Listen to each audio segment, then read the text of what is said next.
Već smo iz prethodnog izlaganja mogli vidjeti da zapravo što se tiče kvalitete usluge da je vrlo bitno gledati na kvalitetu sa nekakvih različitih perspektiva, jer jednako na isporučenu kvalitetu usluge ne gleda sam korisnik kao što gleda nekakav davatelj usluga.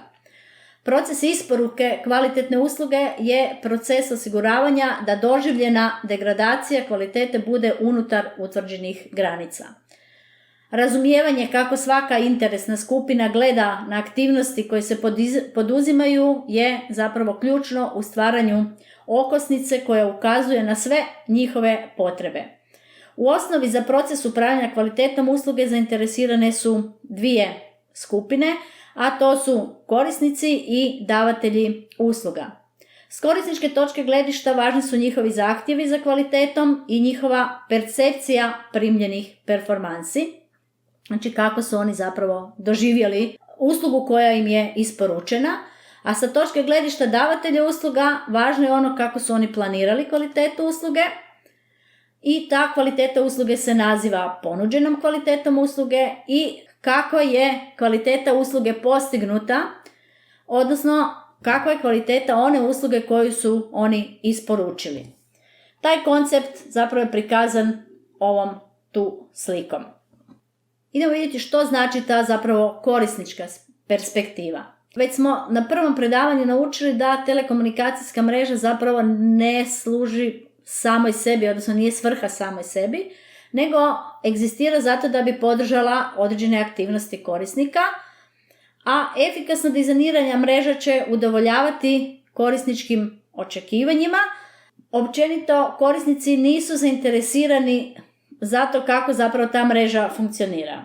Do kad? Sve do onda dok ta mreža ispunjava njihove uvjete, odnosno omogućava njihove aktivnosti, a vidjeli smo da su aktivnosti korisnika na mrežama zapravo velike i iz dana u dan su zapravo je to sve veći i veći broj usluga koji je omogućeno obaviti putem telekomunikacijske mreže.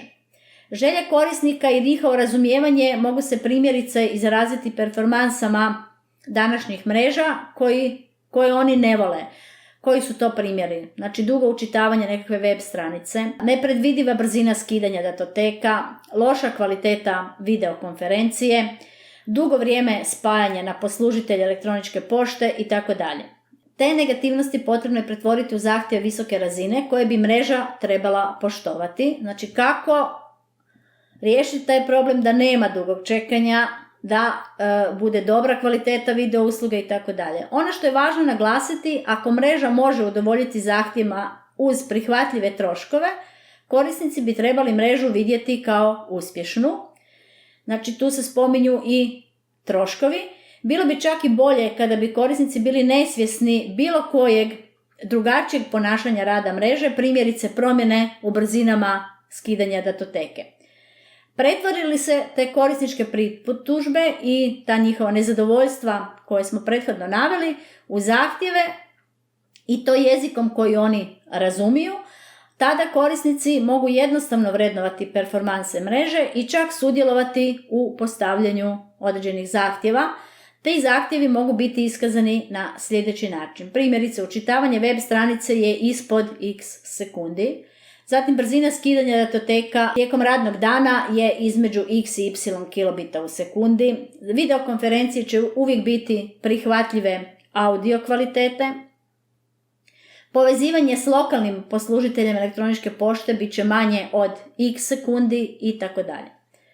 Znači, nedavno smo proveli jedno istraživanje vezano uz videokonferencije s obzirom da smo pod utjecajem ove pandemije bili prisiljeni preći na nekakve nove načine izvođenja nastave, održavanja sastanaka itd. I istraživanja su nam pokazala da što se tiče tih videokonferencija da su zapravo korisnici najviše nezadovoljni po pitanju zapravo audio kvalitete, znači ako dolazi do degradacije audio kvalitete, manje zapravo po kvaliteti video sadržaja. Iz prethodno navedenog je vidljivo da se značajke korisničkih zahtjeva koje se odnose na kvalitetu usluge u potpunosti temelje na kvalitetu zapravo usluge od kraja do kraja. Znači da bi se osiguralo da se nešto učitava manje od neke vrijednosti, da bi se osiguralo dobra audio kvaliteta videokonferencije, znači mora biti ostvarena kvaliteta usluge od kraja do kraja, ne samo na nekom segmentu mreže. Sljedeće što je ovdje značajno napomenuti odnosi se na to da se kriteriji kvalitete izražavaju posebno za svaku uslugu koju nudi davatelj usluge i da je za potpuno upravljanje kvalitetom usluge neophodno definiranje skupova parametra za svaku uslugu posebno. Znači ne možemo definirati parametre i za različite vrste usluga, znači za nekakav e-mail ili za videokonferenciju, dakako da neće biti isti skup parametara kvalitete kojim ćemo ocjenjivati tu kvalitetu usluge. Što se tiče čimbenika koji utječu na korisničke zahtjeve, a koji se odnose na kvalitete usluge, oni se mogu grupirati kako to prikazuje zapravo i ova slika. Znači to su nekakva tehnološka unapređenja, cijena usluge, konkurentna okolina i vrsta aplikacije. Krajnji korisnici mogu biti svrstani u neke različite tipove s obzirom na specifičnosti svojih zahtjeva. To znači da njihove aplikacije i značajke koje ta aplikacija ima za njega će zapravo imati različite zahtjeve. Tako primjerice aplikacije određenih korisnika ne podnose prekide u radu kao ni greške u prijenosu, kao recimo što su nekakve banke. Međutim, znači kod nekakvih podatkovnih aplikacija nekog drugog korisnika, korisnik neće to primijetiti kao neku bitnu degradaciju ukoliko dolazi do nekakvih prekida u radu, naravno kraćih. Kako slika prikazuje, i konkurentna okolina zapravo ima utjecaj na razinu kvalitete i to na način da korisnički zahtjevi koji se odnose na kvalitetu mogu biti pod utjecajem poboljšanja koje nude konkurentni davatelji usluga. Isto tako zahtjevi mogu biti pod utjecajem tehnološkog napretka, a što se tiče veza između kvalitete usluge i cijene, smatra se da je ona vrlo kompleksna i za rezidencijalne korisnike je poznato da nisu previše zainteresirani zapravo za visoku razinu kvalitete, ali troškovi su im zapravo jako bitni.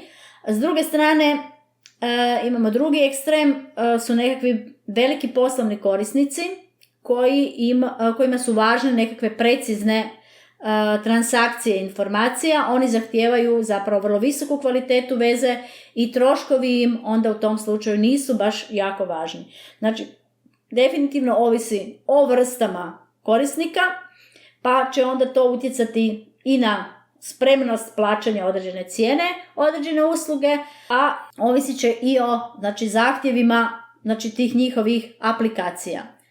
Vidjeli smo da kvalitetu usluge treba razmatrati iz dvije perspektive. Jedna je perspektiva korisnika koju smo upravo analizirali. Idemo sad vidjeti što kaže perspektiva davatelja usluga i mrežnih operatera.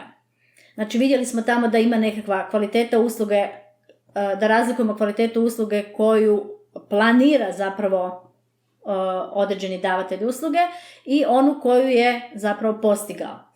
Što se tiče kvalitete usluge, onu koju nudi, odnosno koju je planirao, kažemo da je to stanje razine kvalitete koje se očekuje da će biti ponuđeno korisniku od davatelja usluga.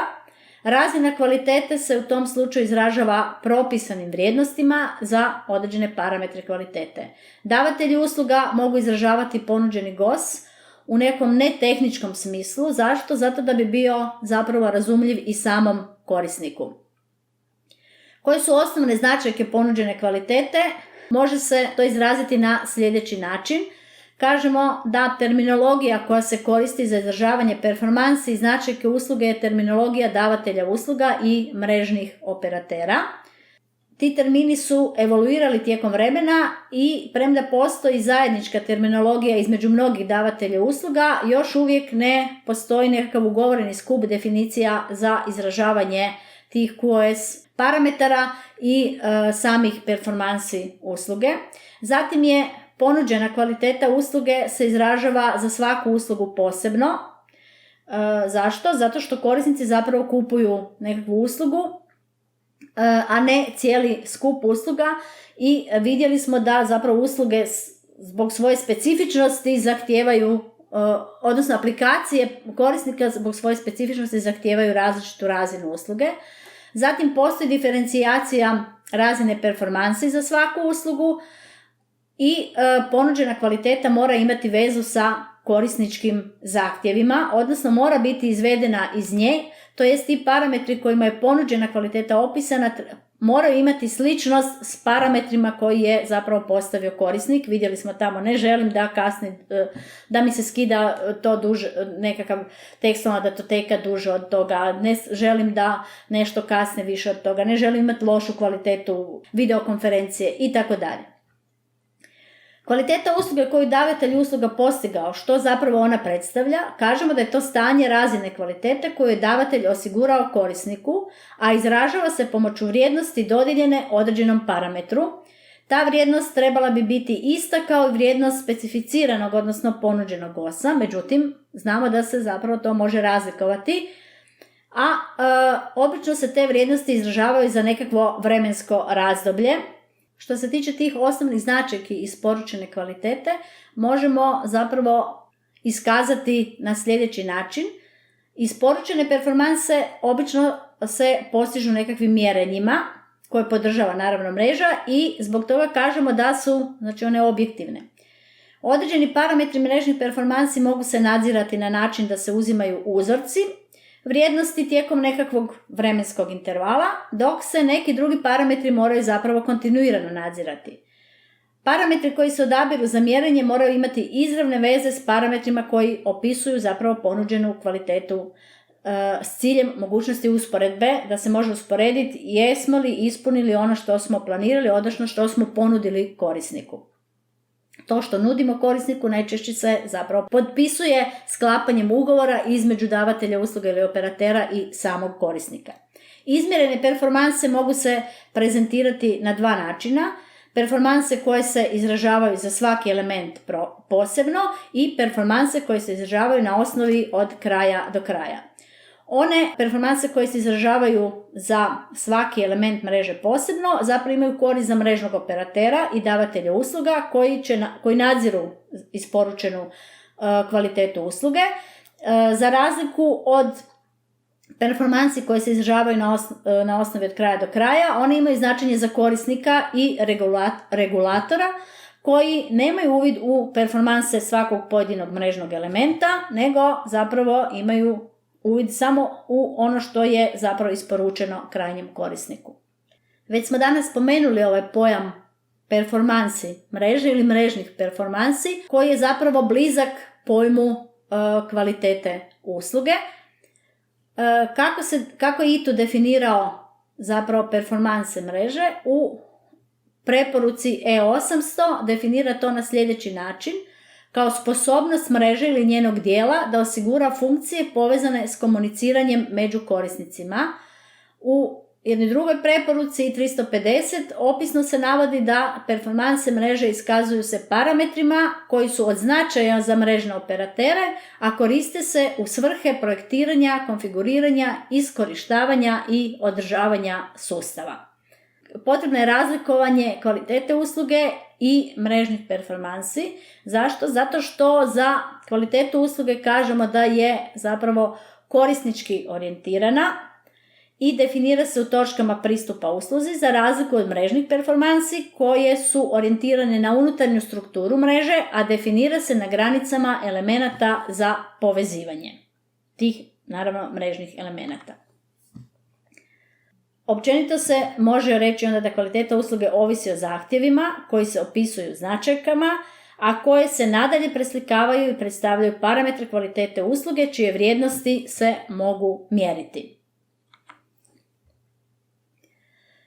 Na samom početku danas sam spomenula da osim grade of service, network performance i quality of service ćemo spomenuti još jedan pojam, a taj pojam je iskustvena kvaliteta usluge, odnosno quality of experience.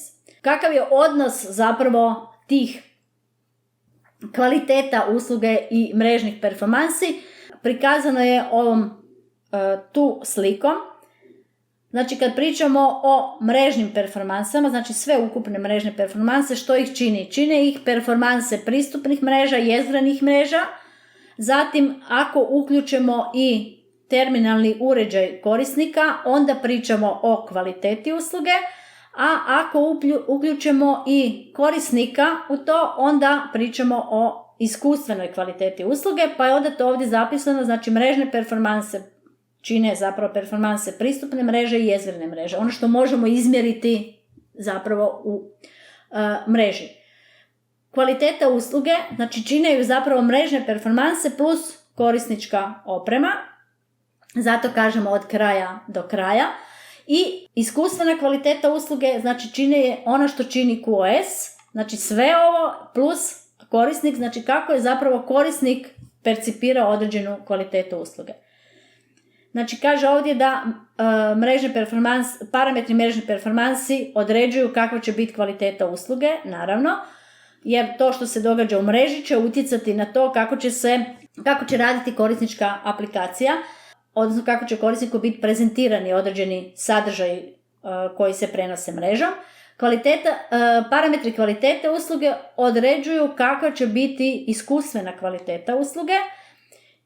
Opet, znači, to kako se korisniku prikazuje nešto i ono što se događa u mreži, znači kako radi njegov terminalni uređaj i aplikacija i što se događa u mreži će utjecati na to kako korisnik zapravo doživljava određenu kvalitetu usluge, kako je percipira. I mrežni parametri određuju onda zapravo iz ovog tu slijedi i kvalitetu usluge i iskustvenu kvalitetu usluge. Kad bismo sad tražili razliku između ove dvije definicije kvaliteta usluge i iskustvena kvaliteta usluge, premda smo znači i kod kvalitete usluge stalno pričali da je uključen korisnik, odnosno da se mjeri stupanj zadovoljstva korisnika određenom uslugom, isto je to se mjeri stupanj zapravo zadovoljstva korisnika i kod iskustvene kvalitete usluge, samo je na drugi način se zapravo onda to vrednuje, zato što više elemenata utječe zapravo na ocjenu iskustvene kvalitete usluge. Kako bismo definirali ta kvalitetu usluge? Znači sveukupnost karakteristika telekomunikacijske usluge koja ima sposobnost da zadovolji navedene i podrazumijevane potrebe korisnika usluge. Definicija iskustvene kvalitete je sveukupna prihvatljivost aplikacije ili usluge subjektivno percipirane. Dakle, ovdje je ključno to subjektivno percipirane od strane krajnjeg korisnika. Ovdje je navedeno, znači, što se podrazumijeva zapravo pod tom iskustvenom kvalitetom. Znači, imamo nekakve objektivne pokazatelje i subjektivne, odnosno što utječe na iskustvenu kvalitetu. Znači, objektivni, pa koji su to objektivni? To su oni parametri zapravo koji se odnose na kvalitetu usluge kojom ocjenjuje nešto što možemo izmjeriti, i subjektivne, znači na što će utjecati neko emocionalno stanje korisnika pri korištenju određene usluge, nekakva iskustva, znači korištenje određene usluge, cijena koju plaća za određenu uslugu i tako dalje. Kako se određuje ukupna kvaliteta usluge? Na način da se uzme u obzir ocjene cjelokupnog, kažemo, prijenosnog lanca unutar mreže i to iz perspektive korisnika. Kvaliteta usluge uzima u obzir cjelokupni prijenosni lanac, tako da uključuje zapravo i uređaj krajnjeg korisnika, naravno opet iz perspektive korisnika, ali isključujući subjektivne elemente korisnika kao što su primjerice osobno iskustvo, očekivanja i tako dalje. Za razliku od iskustvene kvalitete koja upravo uključuje to što smo isključili kod kvalitete usluge. Kako ne biste mislili da se stalo zapravo sa idejama vezanim uz osiguranje kvalitete usluge i ocjenjivanjem same kvalitete, istraživanjem što sve utječe na kvalitetu usluge, nakon ovog koncepta QoE razvija se još jedan novi koncept, a on se zove upravljanje korisničkim iskustvom, odnosno Customer Experience Management. Zapravo predstavlja novi, kažemo, globalni pristup usmjeren na korisnika koji obvezuje operatera da preispita svoju organizaciju, procese i alate za praćenje kvalitete usluge od kraja do kraja. To znači da je u to zapravo uključen i nekakve pristupne točke, znači koliko ima nekakvih pristup gdje korisnik se može povezati sa svojim davateljem usluga, kakva je briga, odnosno skrb o korisniku i tako dalje. prodajne aktivnosti, znači njegovog davatelja usluga i slično. Zapravo se sve to pokušava objediniti kako bi se dobila nekakva cjelokupna slika, a vezana je uz kvalitetu pružene usluge. Jer su neka istraživanja pokazala, znači da također i ti elementi utječu na to kako će korisnik zapravo percipirati kvalitetu usluge. Stalno smo pričali o kvaliteti usluge, vidjeli smo znači da je nužno razmatrati je sa dva stajališta, odnosno da ima dva pogleda na tu kvalitetu usluge. Sad, znači mora postojati nešto gdje se dogovaraju korisnik i davatelj usluge, gdje se zapravo davatelj usluge obvezuje isporučiti korisniku usluge koje on zahtjeva sa određenom kvalitetom. Znači u nekakvim, najčešće definirano to u nekakvim granicama, znači rekli smo da i performanse mreže su zapravo također stohastičke prirode, odnosno performanse, znači ono što može mreža isporučiti. Zašto? Zato što su zahtjevi stohastičke prirode, pa će to utjecati na to koliko kakvog prometa ima u mreži, pa će onda to utjecati i na recimo smanjenje ili povećanje propusnosti za pojedine aplikacije. Što zapravo predstavlja taj ugovor o kvaliteti? To predstavlja, kažemo, stvarni ugovor između korisnika i mrežnog operatera. U tom ugovoru definirano je točno značenje parametara, pretpostavlja se da to treba biti učinjeno na takav način koji će biti jednako razumljiv i jednom i drugom, i korisniku i mrežnom operateru, i u ugovorima o kvaliteti usluge mora biti definirano i što će se dogoditi u slučaju nepoštivanja odredbi ugovora. Kao i svaki drugi ugovor, znači koji se sklapa između dvije ili više strana. U cilju da opravda periodično plaćanje, davatelji usluga se slažu da minimalna razina bude iskazana u takvim ugovorima o kvaliteti usluge. Zapravo kažemo je legalno obvezivanje između davatelja usluga i korisnika, tipično uključuje penale za kršenje ugovora i nekakvi loše sastavljeni ugovori mogu oštetiti operatere postavljanjem nekakvih nekorektnih ciljeva, znači gdje će se obvezati da će isporučiti uslugu sa određenom kvalitetom, a zapravo to nije u mogućnosti isporučiti. Što se tiče slavova, trebali bi obuhvatiti kvalitetu doživljaja usluge, ali to obično je teško kvantificirati. Iz tog razloga zapravo tog još uvijek nema u ugovorima o kvaliteti usluge. Stoga oni zapravo detaljno mjere mrežne parametre koji utječu na iskustvenu kvalitetu, a ti parametri su recimo parametri konekcije, parametri razine pogrešaka, parametri brzine prijenosa i parametri kašnjenja. Što se tiče parametara konekcije, znači to je nekakva raspoloživost, odnosno dostupnost usluge, zatim vrijeme oporavka u slučaju da dolazi do prekida. Što se tiče pogrešaka, to je nekakav odnos signal-šum. Zatim je bit error rate, odnosno koliki je broj grešaka u odnosu na ukupno prenesenih informacija, packet loss ratio i kolika je, znači, nekakav dozvoljeni broj izgubljenih paketa, gustoće grešaka. Što se tiče parametara brzine prijenosa, znači koji je kapacitet, odnosno širina prijenosa.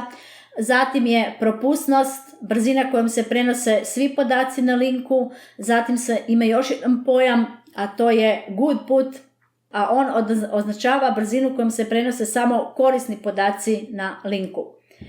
Kad kažemo da se prenose svi podaci, znači to su i oni podaci koji su vezani uz, koje generiraju protokoli vezano uz određenu vrstu usluge. Za razliku od good puta, znači misli se samo na korisne podatke o linku, odnosno one podatke koje generira zapravo određeni korisnik, naravno zajedno sa zaglavljem tih paketa. Parametri kašnjenja, pa može biti definirano, znači koliko je dopušteno jednosmjerno kašnjenje, koliko je dopušteno kružno kašnjenje i tako dalje. U paketno orijentiranim mrežama osnovni parametri kvalitete usluge su propusnost, gubitak paketa, kašnjenje i jitter.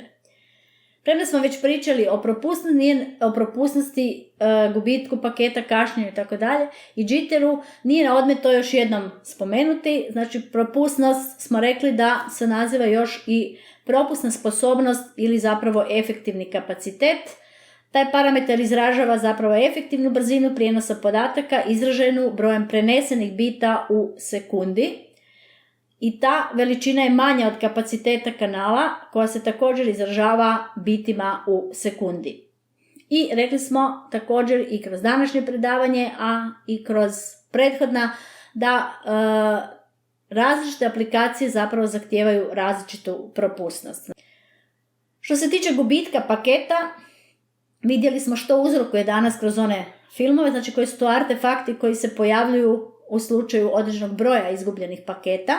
Kad nastaje zapravo gubitak paketa, razlozi zašto se to pojavljuje, zato što je došlo do preopterećenja u mreži, znači u nekom vremenskom intervalu se pojavilo više paketa u ruteru nego što on može prihvatiti, to zovemo prepunjavanjem spremnika i onda ruter kao posljedicu tog prepunjavanja zapravo odbacuje određene pakete.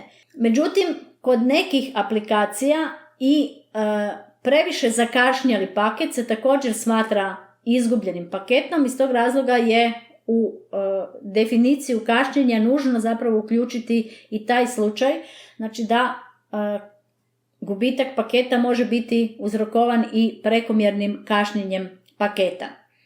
Osim prekomjernog kašnjenja paketa i prepunjavanja spremnika, gubitak nastaje i onda kad u čvor dolazi paket koji ima određenu grešku u prijenosu. Primjerice, greška se može dogoditi u zaglavlju paketa i čvor ne može pročitati kud treba proslijediti taj paket. U tom slučaju će takav paket također biti odbačen. Sljedeće, navedeno je ovdje kašnjenje kao parametar kvalitete usluge. On označava vrijeme potrebno da se paket pronese od izvorišta do odredišta, a brojni čimbenici zapravo utječu koliko će to kašnjenje biti. Kašnjenje se događa zbog kodiranja i dekodiranja, zatim zbog komprimiranja i dekomprimiranja, zbog paketizacije i depaketizacije, prijenosa na linku, propagacije, usmjeravanja u čvorovima, čekanja u međuspremnicima. I neke od tih komponenti su fiksne, kažemo, a druge su varijabilne. Koje su to varijabilne? Varijabilne su one na koje utječe prometno opterećenje u mreži.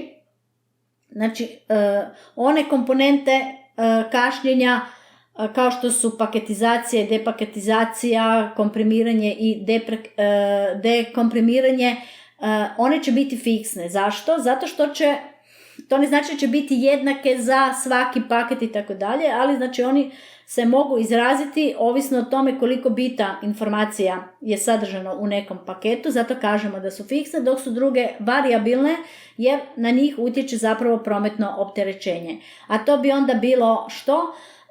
Znači bilo bi ovo čekanje u međuspremnicima rutera, jer na to će utjecati čekanje će utjecati to koliko je opterećenje u mreži.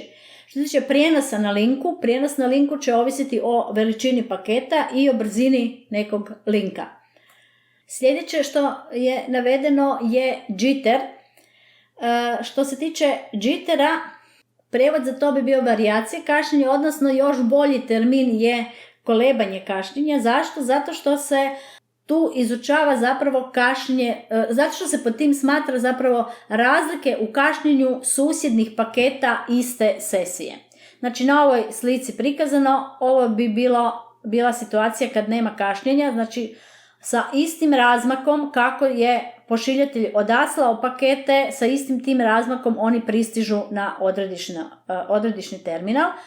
U slučaju jittera, a to se događa u mreži iz razloga što paketi mogu putovati različitim putevima, a na tim različitim putevima su prisutna različita kašnjenja i prolaze kroz različiti broj čvorova, što će dakako opet utjecati na razliku u pristizanju na odredište. Se javlja ova situacija, znači da više nemamo iste razmake među paketima, a to će utjecati na degradaciju ovakve usluge kao što je govorna usluga. Kod prijenosa sadržaja koji su isključivo, znači generirale nekakve podatkovne aplikacije, Jitter neće utjecati na degradaciju takve usluge. Što se tiče zahtjeva pojedinih aplikacija vezanih na te parametre kvalitete usluge, ovdje su navedeni kašnjenje, Jitter i gubitak paketa i različite aplikacije. Izraženi su zahtjevi opisno i na koji način zapravo opisujemo onda te neke njihove zahtjeve. Kad kažemo malo, srednje i veliko, to zapravo znači u odnosu na jedno i drugo. Kad promatramo, znači možemo ih svrstati u nekakve 3 grupe, to ne znači da zahtijevaju isto minimalna vremena u prijenosu, odnosno kašnjenja, i isto tako da zahtijevaju da imaju iste zahtjeve prema Jitteru ili gubitku paketa. Ali znači u nekoj grupi malo, srednje i veliko.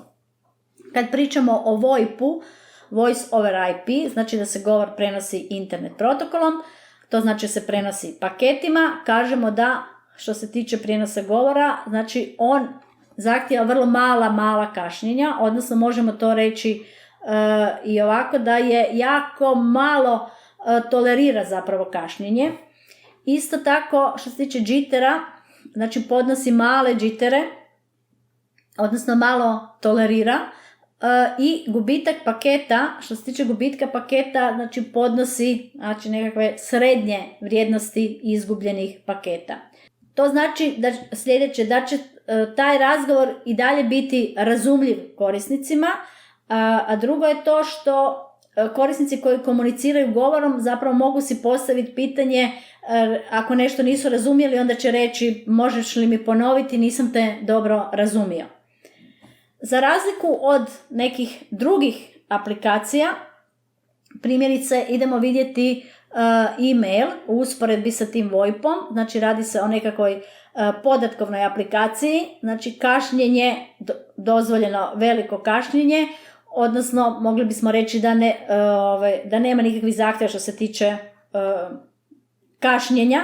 Naravno da se pod tim ne podrazumijeva da kašnjenje bude 1 dan. Što se tiče Jittera isto tako, znači nije osjetljiv na Jitter, na razlike u dolascima tih paketa, u međudolazna vremena paketa tog maila, zato što će korisniku mail biti isporučen kad su stigli zapravo svi paketi, tad će moći otvoriti taj mail. Što se tiče gubitka paketa, znači on spada u grupu malo, odnosno ne podnosi gubitak paketa, jer to bi značilo da nismo dobili cijeli sadržaj koji je poslao pošiljatelj. Iz tog razloga moraju u mreži biti implementirani mehanizmi koji će nadoknaditi sve izgubljene pakete. Idemo sad još vidjeti još jednu vrstu aplikacija kao što su audio i video streaminzi i odmah ga usporediti sa videokonferencijom. Zašto je razlika? Mi kad smo pričali o značajkama pojedinih aplikacija, onda smo i što se tiče video sadržaja ih i svrstali u nekakve podgrupe, a rekli smo što je to što ih razlikuje. I tako vidimo ovdje, znači da je videokonferencija zapravo jako malo podnosi kašnjenja, za razliku od video streaminga koji spada u neku grupu, znači gdje srednje podnosi ta kašnjenja, odnosno srednje je tolerantan na kašnjenja. Zašto? Zato što kod video streaminga možemo imati znači nekakve buffere, odnosno međuspremnike koji služe zato da se nakupi određeni broj paketa i na taj način nakupljanjem se zapravo riješi taj problem, znači razlike u međudolaznim vremenima između paketa i tih različitih kašnjenja i korisniku će sadržaj se znači moći onda isporučivati kontinuirano, neće dolaziti do određenog prekida, a korisniku u ostalom, znači on ne zna kad je taj zapravo video krenuo sa polazišta, znači on nema osjećaj kad je to krenulo i koliko ga on dugo čeka. Za razliku od videokonferencije gdje bi se osjetilo zapravo to kašnjenje, jer bi se nekako kao da onaj s kim komunicirate ne želi s vama razgovarati, nekakav razmak veliki bi bio između komunikacije. Što se tiče Jittera, videokonferencija također mali, slično objašnjenje kao i kod video streaminga, znači ovdje postoje bufferi koji će zapravo ublažiti tu degradaciju razlike u vremenima pristizanja, ali to unosi dodatno određeno kašnjenje, međutim nema veze jer možemo reći znači, da je manje usluga u stvarnom vremenu nego što je to videokonferencija. Što se tiče gubitka paketa, jedna i druga, znači kažemo da su srednje osjetljive na to, odnosno toleriraju gubitak paketa. Nije malo, zato što kad bi bilo malo, onda bi značilo da se moraju ponovno slati takvi paketi. Međutim, s obzirom na vrijeme isporuke tog sadržaja koji je potreban korisniku i u kojem vrijeme se zahtjeva da se isporučuje, ponovno slanje takvih paketa bi uzrokovalo velika kašnjenja i iz tog razloga se ne pristupa u ponovnom slanju. A zašto nije puno? Jer onda vidjeli smo kad su veliki gubici paketa kako se manifestira zapravo to recimo na jednom video sadržaju. Zato kažemo srednje, zato što ako su ti gubici mali, povremeni i tako dalje, možda korisnik zapravo i pojavljuje se možda samo u nekom dijelu ekrana, korisnik možda tijekom trajanja određene sesije uopće neće zamijetiti da je dolazilo do određenih poteškoća, odnosno da je dio paketa izgubljen. Na ovom slajdu sam vam zapravo željela samo još pokazati znači nekakve razlike u tome kako bi se manifestirala usluga, govorna usluga, kad bi došlo do degradacije vezane uz kašnjenje, preveliko kašnjenje, jitter ili kad bi dolazilo do gubitka paketa. Znači kad pričamo o kašnjenju, znači B strana bi čula upravo ono što je rekao korisnik sa istim nekakvim razmacima u govoru i slično, samo bi bilo sa određenim pomakom, a taj pomak je uzrokovan time što je potrebno određeno vrijeme da informacija dođe od izvorišta do odredišta, što zapravo po definiciji je kašnjenje. U slučaju da je prisutan jitter, onda bi korisnik ponovno čuo znači ono što je rekao pošiljatelj, odnosno primatelj informacije bi čuo ono što je rekao pošiljatelj informacije, međutim to ne bi bilo u onim jednakim razmacima kako je to izrekla A strana. Što se tiče gubitka paketa, znači na ovom prikazano također postoji određeno kašnjenje, jer kašnjenje je uvijek prisutno, ali znači što se tiče gubitka paketa možemo to prikazati na način kao da bi falila određena slova. Naravno da jedan paket ne čini jedno slovo, pa neće faliti jedan ili dva slova, ali znači nekakvi segmenti informacije bi zapravo nedostajali u takvoj jednoj komunikaciji.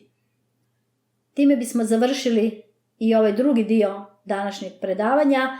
Nadam se da ste uspjeli razumjeti što je to grade of service, network performance, quality of service, quality of experience i da ćete uspješno koristiti te termine kroz kolegij. Ja vas lijepo pozdravljam.